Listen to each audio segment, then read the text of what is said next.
all for coming for a very, very special Connecticut premiere, as far as I know, of To Trot. I love saying that movie title, don't you? I just love it.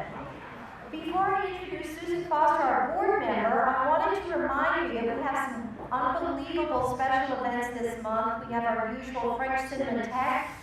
That will be a Q&A with Jill Myers at the Connecticut Post later this month. We have the Fight Club as part of our Cult Classic series. We have an unbelievable event. I'm very proud that Adam Burbach was able to bring to us a brand new film about the life of Gilda Radner called Love Gilda, which is a documentary that will be here on September 27th. And we have Theater Art Day, which is a national celebration of independent theaters. Of course, we are one of the best known. And we will be showing a free screening for all members called Guilty, Norwegian film. That's on a Saturday later this month. So pick up an Avon booklet on your way out, and you'll get the schedule and movie reviews of all these upcoming special events. And now I'd like to introduce a longtime board member, Susan Foster from Riverside, who is totally responsible for not only suggesting the film, but bringing Gail and her team to us this evening. And she's going to introduce the team.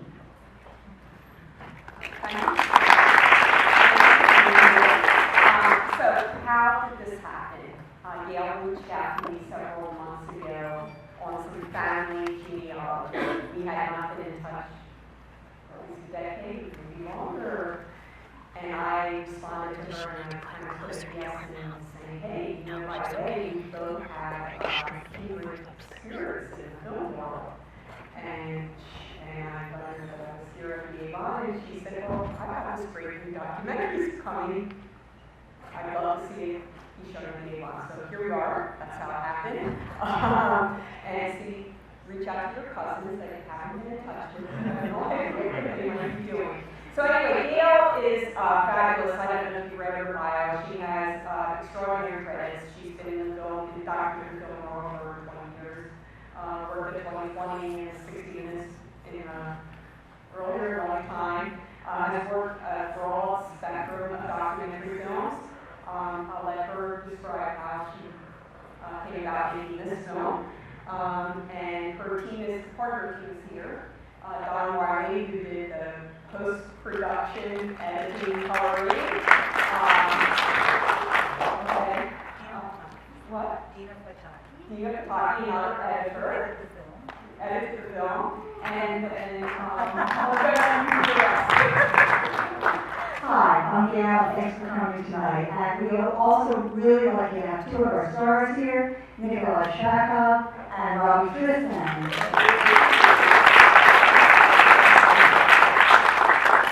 And if you stick around after the credits roll, which I hope you will, we will answer all of your questions, including some deep dark secrets if necessary. So I hope you enjoyed the film, and again, thanks for coming out on such a terrible evening. And that's it for now.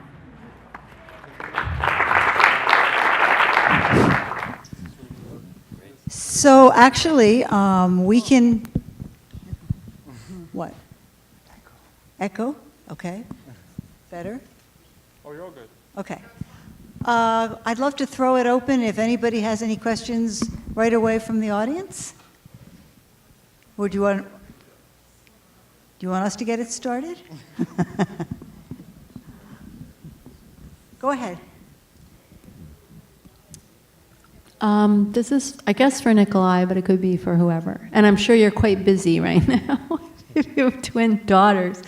But I wondered if there was something different you noticed in competing as a dancer when you were competing with women as opposed to, say, men, that forced you to make changes as a dancer that was interesting to you in your, many years of being a dancer. Oh, definitely. Unexpectedly, it was a very pleasant surprise because for when you dance as a lead or follow the entire time, it's you're used to it. But then Ernest and I, we decided to do switch the lead and follow, And that really made me realize that being on the other side and understand what it, what needs to be a follow or lead at the same time, and what do you need to do on both. Am I echoing? So that's definitely opened up my eyes, and I apologize to a lot of my students and partners for doing such a bad job on some things.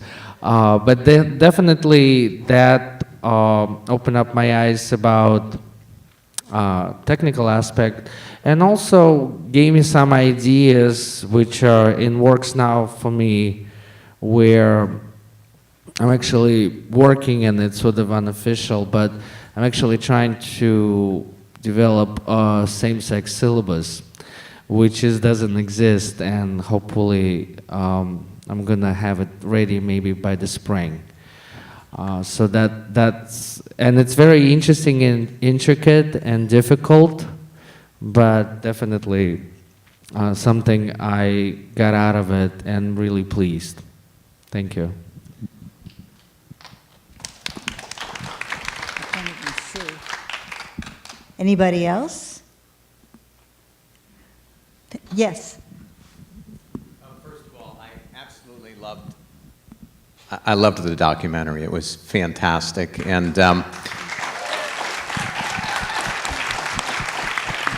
first of all, the dancing was spectacular. So I could have sat here and watched the dancing alone, but what's really compelling are the human stories. And so my question, Gail, is how did you come to this? Did you first decide that the topic of the same-sex dancing competition was compelling, or did you already have some idea of the stories and the people that I think make this incredibly compelling? Thank you for that comment. Am I echoing, or is this, can you hear me okay? I had just finished doing a remarkably different film. Dina and I have worked together for many years, and we had together spent almost 2 years working on a film about the making of the 9/11 Memorial in New York. And so I was looking for another project, and I was looking for something, frankly, that would be very different and not rooted in tragedy. And my lead cameraman, Joel Shapiro, and I were batting around ideas and not really coming up with anything. And he happened to mention, he doesn't even know why to this day, that he grew up with this, she was a girl, he hadn't seen her since she was 12, they were 12 years old, and he said his cousin kept in touch, close touch with her, and she ran some kind of same-sex dance group on the West Coast. And that was Barbara, the woman in the film who talks about a vertical expression of a horizontal desire. And something in my head just exploded. I'm still not exactly sure why, and I said, tell me more, what else do you know? And he said, that's it, that's what I know. And I said, well, can you find out more? And he said, no, that's what you do. So I called Barbara, and she kind of schooled me in this whole world, which I had not been familiar with. And she said, you really need to come out to April Follies, which was like a week away. And so took a leap, went out there, just as an experiment initially, really, to see what is this like, what is it like to shoot this, who are the characters who populate this kind of fascinating, beautiful, gorgeous world. So initially it was really the joy and the beauty of the dance that kind of captured me. But then as I met the wonderful people, Ernesto and Robbie and Nikolai and Kieran and Emily and Katerina, it became clear to me that there was something that was more nuanced and more textured and that had more depths and more layers. And so it was that kind of lovely blending for me and for us of art and politics. So it was always designed to be a character film, but that one that took place within this world that hopefully is really engaging to others as much as it was to Dina and me in working with the material. So. Thank you. Thank you. Yes. How did you find the couples that you decided to focus on? Well, at that very first April Follies competition, I met Emily and Kieran. and interviewed a number of people. It was a really one very long, intense day, and just they kind of jumped out from the crowd. I met a number of other equally wonderful people, but either their dance partnerships weren't going to persist, or they weren't as comfortable with the process in front of the camera. And so when I came back and Dina and I started working with the material, the beauty of working with someone for as many years as we have is that Dina was in on this from the very beginning, and we worked with the material from the very beginning, not necessarily knowing how it was going to be shaped into a film then, but at least beginning to, craft sequences and get to know our characters. So then, since Emily and Kieran were kind of a well-oiled, well-established couple, I, first of all, knew that we needed a lead male couple, and thought it would be interesting to explore a new partnership and what that dynamic was about, and preferably in New York, where we're based, so that I wasn't having to fly to California every time I wanted to explore that. So Benjamin Zungson, who is Fred and Ginger man in the film, who's a dancer and a judge, introduced Ernesto, and Ernesto, being very shy, immediately Dina and I went to see him at the studio in New York where he teaches, and he proceeded to tell us his life story, and I came away with 18 pages of notes, but he didn't have a dance partner at the time. So I said, well, we're going to move ahead with the film, and if you get a dance partner, let me know. So he convinced Robbie, and they knew each other, and were both, as you saw, very well-established dancers in the scene, and so they decided to work together, and then we had really just begun working with them when Robbie ended up making an unexpected trip back to Hungary. And then, Nikolai, why don't you talk about how you ended up in it? Yeah, go ahead. Well, this whole movie really fell into my lap, and I kind of like an accident, really, and I'm glad it did. And as like you saw in the movie, I was not really into try do the same-sex dancing, and as a matter of fact, this is how it happened. Ernesto, I had a crush on Ernesto. I was single then, and he was trying to approach me to do this, and I said no, and then finally he said, let's do one number for the fundraiser, and I was like, okay, good cause, whatever. So we prepared the number, come to the place to do the show dance, and I realized it's a fundraiser for the movie. He didn't even tell me what the good cause was. Or maybe anyway. So that's how I met Gail, and she was like, okay, would you be interested? And I think I was just open-minded and just, like you said, leap into it, and it's a history from there. And it was really nice, really great experience. Really opened up my eyes a lot about a lot of things, and I'm really glad I'm here. Thank you. I don't think Robbie was always assured that he wanted to be part of this. Put you on the spot. Great, thanks. No, I just moved to New York from LA when we started dancing together with Ernesto in the film. And living in LA for 4 years and doing same-sex ballroom in West Hollywood, we got lots of requests for reality shows or people wanting us on America's Got Talent. But I was always afraid that it's gonna be portrayed in a clownish way, just like making fun of two guys dancing together. So initially, that was a bit of a hesitation, and a documentary filmmaking is about trust, I guess, and that's why it comes down to the genius of these two people over here, telling the stories and establishing that that trust, and they, you know, turn this whole story into a beautiful film.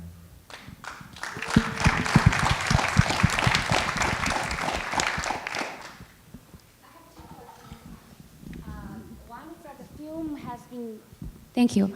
Two questions. One is that the film has been shot through a few years, and it's been all over the places. So what are some of the bigger challenges in the process of shooting the film? And the second question is that there's one point in the film that says, the organizers for same-sex ballroom dancing said, we're not accepted by the mainstream of the ballroom dancing world. So in the process from 2012 to now 2018, do you feel there's some point of view being shifted, or are same-sex ballroom dancing being accepted more? Or what is the current status right now? Thank you. Baby steps. We are originally from Europe, so we are actually seeing a lot more movement in Europe. For example, Dancing with the Stars is a phenomenon everywhere in the world. In many European countries, there are already same-sex partnerships. I was in talks for something possibly, but I don't think ABC will ever have a same-sex couple. Never say never, but I don't think they're gonna have a same-sex couple on Dancing with the Stars. But we do see small changes in the community. There are street competitions or traditional ballroom competitions in the United Kingdom right now, where they are already accepting same-sex couples and they are competing together. So there is definitely a movement, but it is a very traditional and traditionally conservative field. So what was really interesting for me actually coming here to the States 10 years ago and doing same-sex ballroom is that the same-sex part wasn't ever a question. It was the ballroom dancing that people didn't understand. Whereas in Europe, everybody knew about ballroom dancing, but the idea of same-sex ballroom was really strange. So I always felt very accepted. It's really the competitive ballroom, the federations, the rules, that's where it gets a bit more conservative. And in America, the rules are still that in mainstream comps, it's, a man and a woman, and, that's, so wouldn't it be great to see some of these folks on Dancing with the Stars in America? That would be pretty amazing. Just briefly, your other question about the challenges of shooting, which turned into challenges for the editors as much as anything, because we shot with every camera, I think, known to humankind during those years, under less than ideal circumstances often. I mean, there was very, very little budget, so we'd go out with one crew and not necessarily be able to do very much in the way of lighting. Really had to make a lot of compromises. And it was, I think that during the process, I think finances in some ways were the biggest challenge. But maybe Dina can speak to what some of the challenges were in the edit room. She loves being put on the spot. Well, as far as the look of it, I have to say Don is the one who took care of that.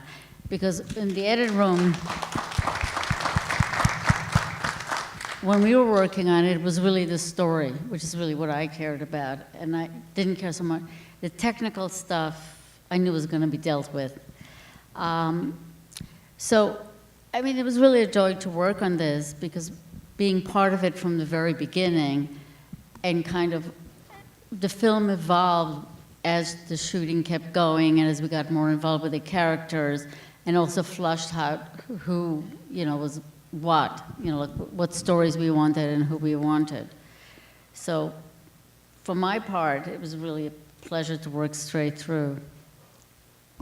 Except when I was a total pain. Well, that's, I was going to keep that. Don, talk a little bit about, because people, Don did all of the color correction and the finishing work to make this look somewhat more seamless. So talk to us about the challenges for you. Thank you. It was actually very challenging in some spots. If you noticed in some of the dance sequences, the lights, they like to use a lot of very hot reds and It's the pinks and rhinestones. greens You and need it. 3 million rhinestones. So yeah, it's a challenging thing. I mean, that is what a colorist really is known to do. On any given documentary I've worked on, we've probably had anywhere between 10 to 12 different formats over 10 to 15 years of shooting. So it does get, it does get very challenging sometimes because the story, you got to tell the story. And a lot of times it's, a famous line is, we'll fix it in post. And I'm post. So it was a great project. This was the first time I've seen it projected since the year and a half that we finished it. And I felt pretty good about it. So congratulations, Gail. And a special thanks for getting our spray tan into the right color. I thought I saw somebody else's hand. It's a personal question for Nikolai. How accepting now is mainstream ballroom to your dancing? I mean, because it's not something that you don't see same-sex couples in the ballroom. You don't see it advertised anywhere. I mean, this movie coming out was the first that I've ever seen any kind of same-sex competition. So how has the ballroom community accepted you, or how has it changed you? It's a good question because dancers, especially in the competitive, competing professionals, and people involved in the circuit. I mean, it's a pretty self-involved crowd to begin with.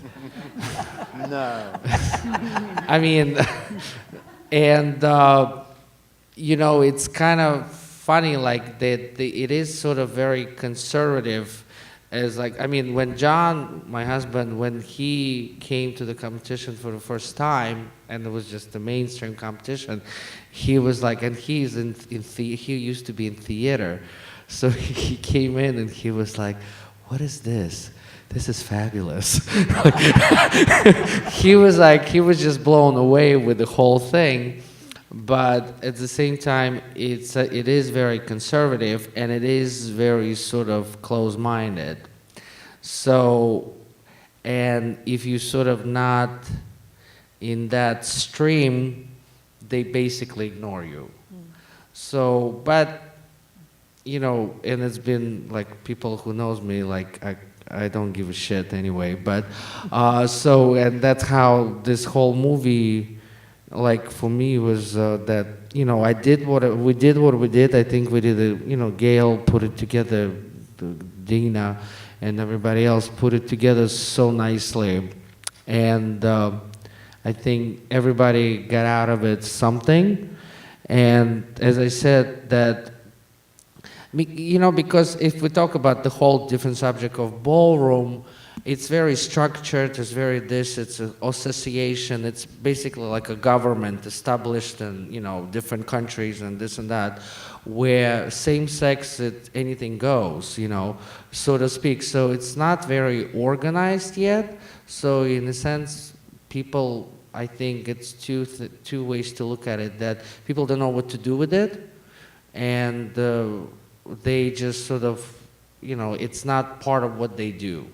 And for me personally, it's a whole, like a different category, I feel, like for me, because obviously I dance with female partners and I have mainly female students who I compete with, but when I get into the same sex, it's a different feel, it's a whole different ball game, and it's definitely, as I'm going to repeat myself, that mainstreamers, they almost don't know what to do about it.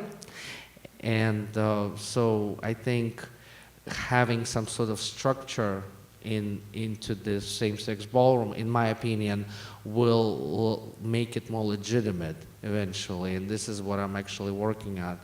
And I'm just kind of procrastinating it, but I like after. We'll stop that. Yeah, well, but after like last couple of weeks with all the events, I kind of got inspired again. So I think I'm gonna again sit on my computer and do it. So that's my answer. Thank you. As you were speaking, I just realized something, that within the film as well, the boys have all danced before they discovered same-sex. All three of us were dancing with female partners. With the girls, they actually started out dancing same-sex. And I think there is a difference there when it comes to this question of people who come out of the same-sex community, who learn to dance with a same-sex partner and aren't necessarily exposed to this conservative, traditional, mainstream world that Nikolai, Ernesto, or myself were. So I think there's a bit of a difference there. Absolutely. Well, the girls are also from California, so. True. You know, it's sort of on point to what you were just saying. I don't know if any of you saw that last week, the New York Times, Gia Corliss, who's the dance writer, and does a weekly series called Speaking in Dance. And it's on Instagram video, and it's in the print paper, and it's on their website. And so she did last week's feature on Nikolai and Ernesto, and there's video, and there is also a narrative where she talks about the fact that two men or two women dancing really can enhance the dance as opposed to detracting from it. I mean, it's a really interesting piece that you should check out if you can. And we were really pleased that, you know, that happened. Anybody else? So one of the obstacles to getting this film in distribution, I heard that you had finished it a year and a half ago. What's going on? Why aren't we seeing it in, you know, multiplexes? Well, you'll never see it in multiplexes, I'm sorry to say, or maybe not. We are in distribution now. We spent most of the past year on the festival circuit, and the film's been all over the world, all around this country, and in London, and New Zealand, and Portugal, and a whole variety of places. And then we did get picked up for distribution by a company called First Run Features, and we played at the Quad in New York City the last week in August, and we open in LA next week, and in San Francisco, and upstate New York, and you know, but it's always going to be a small film. It's kind of a niche film, and you're not going to see it at a lot of multiplexes. However, please feel free to help us spread the word, because we'd love to be in more places. And we'll be streaming after that and doing educational. But it's been tough. I mean, it was very hard to find distribution, and it was hard to raise the money to pay for the music rights that would allow us to do a theatrical release. So that all took time, even after the film was cut. Yes? Run back with the mic.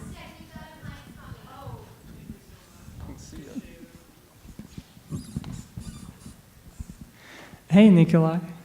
Good job winning that gay game. So, actually, coincidentally, one of my best friends is actually Russian, comes from a very conservative family in Russia. He also happens to be gay. I can't really relate to him about any of those things, being none of them.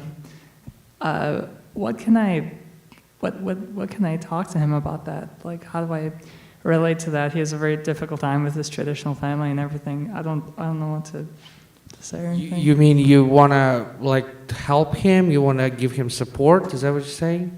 Yeah, I don't know. I mean, like, what would you say to him if you're? I'm sorry. I feel like my question is kind of weird and no compared to all the other no, ones. like because I know it all, I guess. But no. What you know, I mean, in terms of like helping him talk to his family and everything. Before I came out to my family, you know, like people were telling me like not to tell them and just, you know, stay, like keep them because they're in Russia and I'm here, like who cares? But I think it was the best decision for me that I did it. It was difficult, but, and initially it was a very awkward and uncomfortable moment, but after basically 5 minutes, everything went in place and, you know, now it's just a history and now you're just looking at it as a, you know, something happened to you and you just live your life.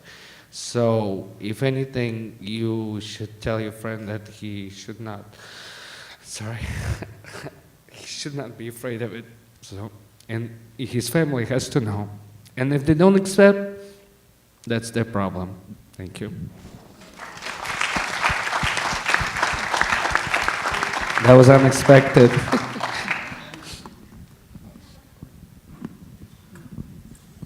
As professional dancers competing with women and then now doing same-sex dancing, who's harder to deal with? Robbie? Ernesto. He couldn't be here tonight because Nikolai and I have killed him. You'll see it in the sequel. And one other quick question. Nikolai, you mentioned you're putting together a syllabus. Is that local, like New York? What do you plan on doing? Well, I mean, you know, logistically, it's probably gonna go, actually, I got a okay from one of the main federation, like from one of the, you know, like, because they have this different syllabus, I guess, you know, book, you know, like association, and they did give me okay that they're gonna support it. So hopefully it's gonna be nationwide eventually, maybe worldwide, hopefully. So, but that's a process and it's a lot of it. So but as I said, I promise now it's official that I have to go on and do it, finish. I mean, 2/3 of it's finished, but I need to finish more. Yes, so it's gonna be official. Yeah? Oh, yeah? It's only been dancing a year, so. Well, I mean, it's also difficult with what I found as I've been working on it, that it's actually what Robbie said, because the girls are started as a same sex, and I didn't realize that, and now you're saying this, and we all did.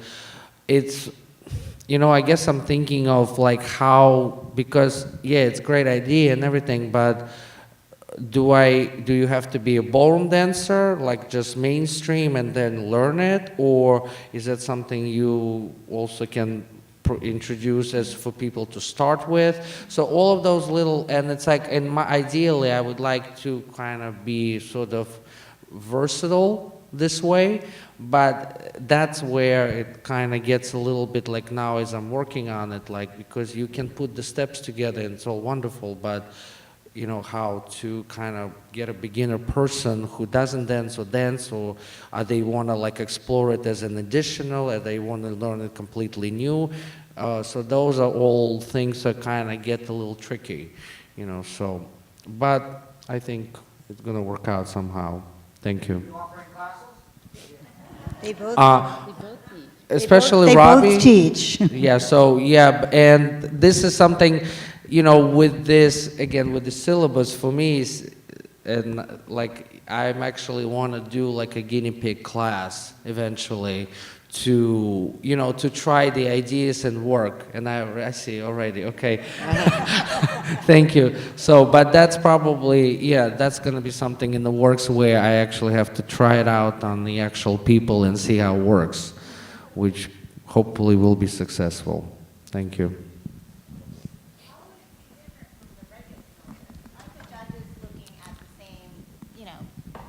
Same thing, same judging steps and everything. So what would be different?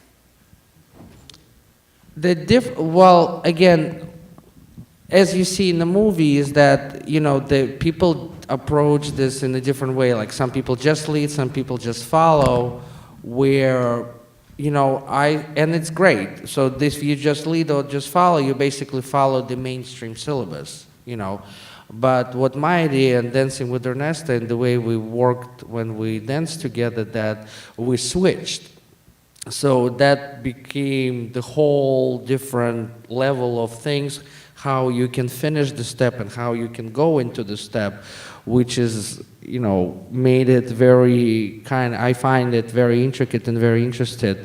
And that's sort of how I want to perceive it. Like, I mean, again, it's like if you want to just dance the follow part, you know, you can do it and you don't need to make anything new, you know. But if you want to switch, and that's where it gets like, and like my therapist, like she is so excited about this whole idea because, you know, like it's like you change the roles and all the relationship, and I'm like, no.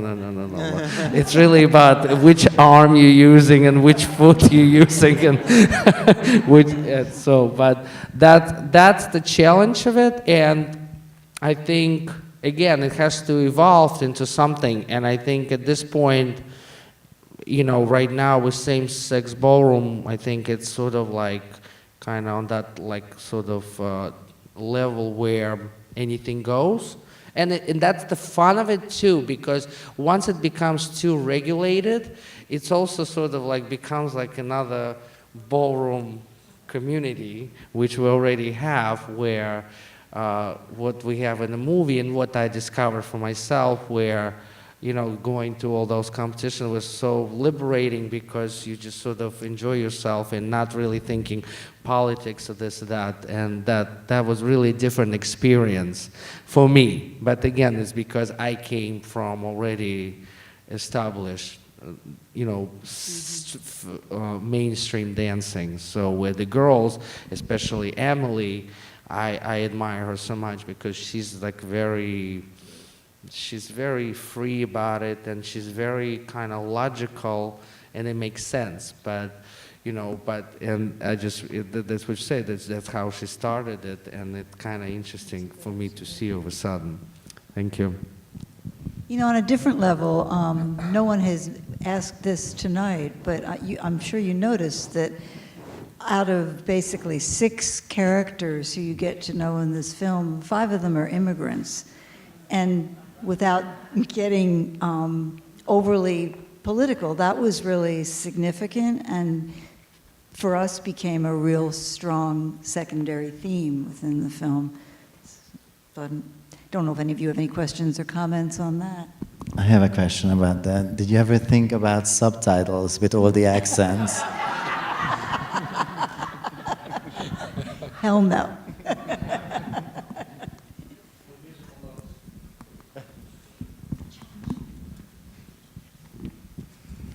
I just wanted to thank you for that beautiful stories that you were telling in that. And it did strike me that so many of the dancers are from elsewhere.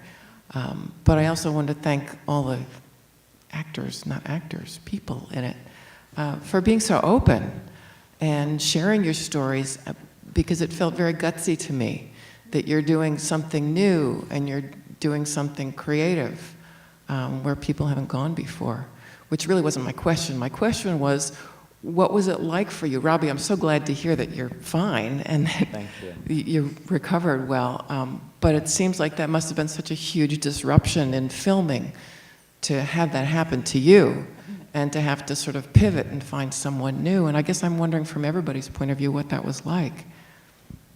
It was very difficult because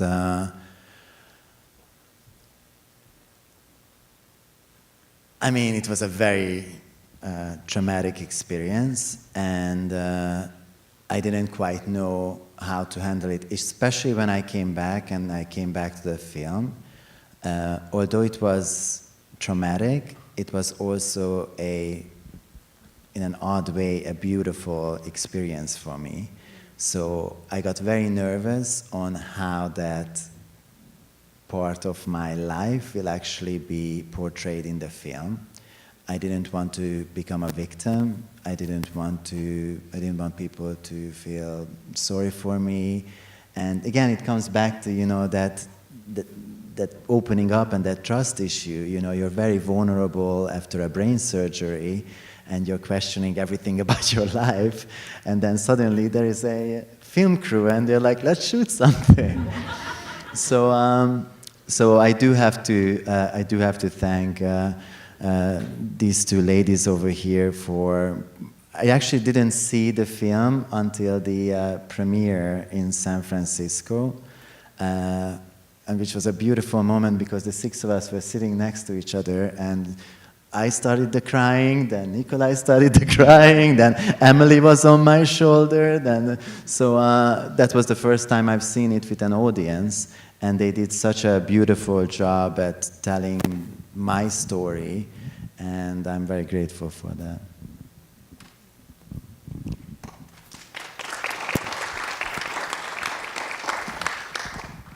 How'd you feel being grilled? Grilled? What do you mean? In the document. Oh, no. Fine. Really. No, the documentary for me, and I think this is the most beautiful thing from my perspective, is that my story actually somehow went through the movie, through the whole film, where it's just like, it was kind of, when I saw it first time, what was amazing is that, like, when I was sitting by the window and talking about this, and then things just happened, and then they again happened, and they just evolved, and that was really, to see the development, and also it been filmed like, what, 2-3 years ago, like 4 years ago, and seeing it after some time was quite amazing. And two things I think would strike me the most, like what really touched me. I think the one thing is, I guess, my mom, and the second one is when I see the girls in the end of the movie. So those are two things that really always touch me. So. And those girls are now 2.5 and beyond adorable. I would just like to say that, and I think I speak for you as well, that the trust went two ways, and that I felt really privileged to be let into their lives, and felt like we all went on this journey together. And you know, that process was very meaningful to me, and I know to Dina too. Do you have anything to add? Well, just to say, as an editor, you rarely get involved from the very beginning. You know, I usually come in when most of the shooting is done, and then there's kind of a few months to put the film together. But kind of being a part of it from the very beginning really gave me a very unique opportunity to also get to know the people in it, even before I met them, because I worked with them for several years, watching their material and seeing them evolve and change, you know. So that was very unique for me as far as an editor. I just wanted to say we have a funny story with Dina. We just started shooting the film, and I went to Terrytown with a friend to a restaurant, and we're walking into the restaurant, and she jumps up from the table, and she comes up to me, and she's like, "Oh my God, Robbie!" And I'm like, "Hi." And she's like, "This is gonna sound really creepy and awkward, but I've been looking at your face for the last month." That's when I started to get nervous, but then I found out why. So. Does anybody else have any other questions? Gail, I have a quick question over here. I can't see it all. That's all right. It's Louisa over here. I mentioned how fun the title is, Hot to Trot. And how did you come up with that title? It is so perfect. It really is. And it's a very complex story, multi-leveled, and yet the title makes you want to go, what is that about? And it's been one of the most joyous films we've ever shown to market. Huh. And the title itself is one of the finest descriptions of what I've seen tonight. And it's rare because it's often difficult with titles and marketing how to get the message across. So I'd love to know the story behind how you came up with I love saying that, Hot to Trot. Well, thank you. Some people love the title and some people hate it, but it came very early on, and I mean, you know, I think it just kind of popped into my head, honestly, and it was a working title. I mean, it was sort of playing with trot, dance, hot, sexy, anxious, eager. I mean, so it was playing on words in a lot of ways, but I wasn't at all wedded to that title at first. I mean, I thought it might change, that a distributor might want to change it, or a broadcaster, and I was open to that, but never came up with anything else we liked better, and it just, that's, you know, we lived with it.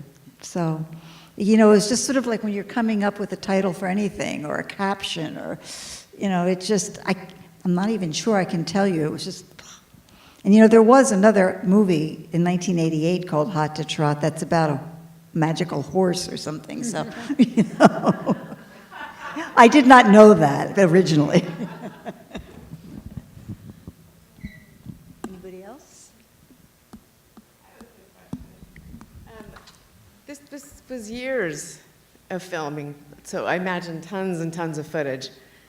To the editor, how many hours, sweat, blood, and tears, I don't know about tears, but to condense all these years, all this footage into this wonderful, and thank you, was divine. I enjoyed every minute of it. It was wonderful. And I have a second question after this, but. Yeah. How many hours was it? It was a lot. It was a lot. Yeah. Well, I mean, there were some films that I worked on that had many more hours. One of the things here, especially with Joel, a couple of other cameramen, they worked so efficiently that so much of the material was really like work. So there wasn't like huge volumes. It just was the quality. So it's hard, I don't know exactly how to answer it. We culled it. To some degree, Yeah. we culled it as we went. Right, well, that was one of the aspects. Like, you know, when she came back from the first shoot in 2012 from The Follies, we did some work with that, and I created some modules, because at that point, we had no idea of a structure or where the film would go. And then in turn, some of those, as the characters disappeared, those modules also disappeared. You know, like, and then some of them stayed. And then as we got more material, got a clear idea of the story, you know, and what, as it was evolving. So it was really a process over time. You know, and I kept on seeing more and more material. It wasn't like I started with like 80 hours looking at it. You know, we were looking at it as we were going. One of the fun parts was that when we started putting especially the dancing, there we sometimes did a little cheating and might use some visuals from different dancers for a sequence, you know, but that was just fun. The other advantage of us working together on this for so long was we knew at one point where we had holes, so that helped dictate what I had to go back out and shoot, because we could see that there were places and how the story was evolving, that there was material that was needed. But it's true, our team was pretty efficient, so although there was a lot of footage, it was also, we used a lot of what we had. Yeah. And then my second part of my question, which is kind of for fun. But if I was a casting director, like, do you have any plans in the future? I'd like to be on the big screen, Robbie and Nikolai, because you could kill it. Ernesto would love to talk to you. That's what I wanted to say. Ernesto is going to Should we FaceTime so regret it that Ernesto? he's not here. He's on a grinder date. Sorry, he couldn't make it.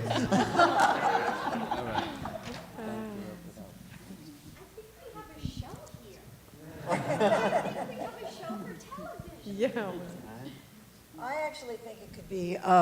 I actually think it could be a scripted, like, premium cable series, yeah. Oh, yeah. Right. And Ernesto would love to play himself. And some other characters.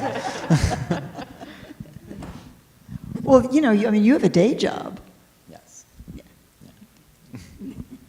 Yeah, I studied dancing when I was 6, and we were with my female partner, we were Hungarian youth champions, and then I stopped dancing at 14 and I started doing acting, and I thought I'm gonna be a Oscar-winning actor. That did not happen yet, so if you have a role for me, great. And that's how I actually came to the US. I came here as an exchange student because I knew that if I want to be an Oscar-winning actor, I have to learn English, but I was lazy enough that I'm never going to do it just in Hungary, so I just came here to learn English. We really want to thank you for being here tonight. It's been really a wonderful experience. Susan, thank you for making this happen. Louisa, thank you so much. Chris, everybody, we really enjoyed it.